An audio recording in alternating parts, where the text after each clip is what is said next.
Deuxième jour du Salon du chocolat de Paris. La Côte d'Ivoire est sur le podium cacao chaud. L'opportunité de broyage dans les pays producteurs, c'est le sujet principal abordé par Ali Touré, représentant permanent de la Côte d'Ivoire auprès des organisations internationales de produits de base. Son exposé démontre les avantages de la politique de soutien à la transformation locale du cacao.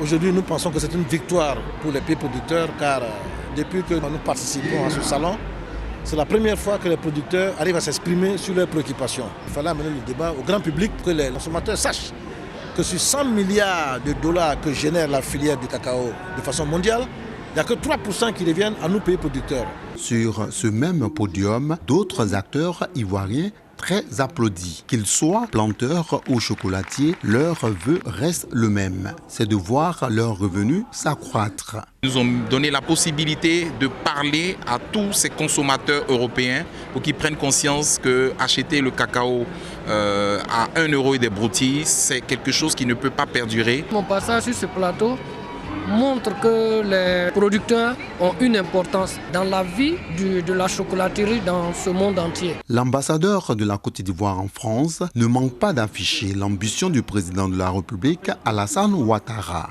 Une ambition qui vise à permettre, selon lui, aux planteurs et aux artisans chocolatiers de mieux tirer profit de leur labeur. En 2010, on était à environ 15 à 20% de taux de transformation.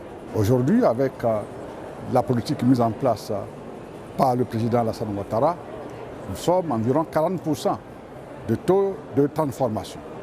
L'ambition affichée par la Côte d'Ivoire, par le président Alassane Ouattara, c'est de faire en sorte qu'à l'horizon 2030, la Côte d'Ivoire soit à plus de 60% de transformation de sa production nationale. Ceci pour créer de la valeur ajoutée. À ce 26e salon du chocolat et du cacao, la Côte d'Ivoire, premier pays producteur du monde de fèves de cacao, avec 40% de production, intéresse visiblement de nombreux visiteurs.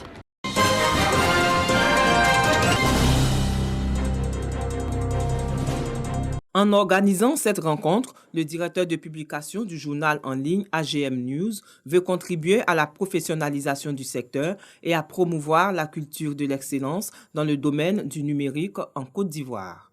Après 4 ans d'existence sur le marché du numérique, Touré Vakaba, acteur ivoirien de l'information numérique, dresse un bilan. Nous intervenons généralement, l'actualité générale, mais la politique reste la denrée la mieux partagée, un peu partout aujourd'hui en Afrique.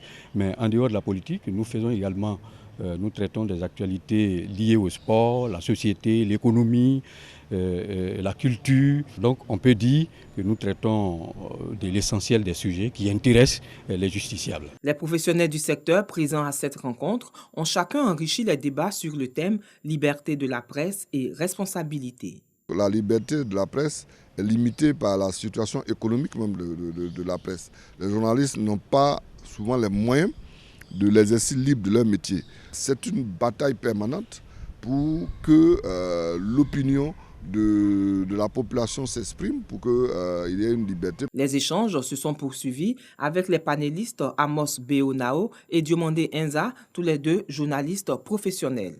Au terme des échanges, Touré Vakaba, directeur de publication, a décerné le prix Or de soutien à la liberté de la presse aux invités d'honneur, notamment Brou Gaston Saoré et Ange Kessi, commissaire du gouvernement.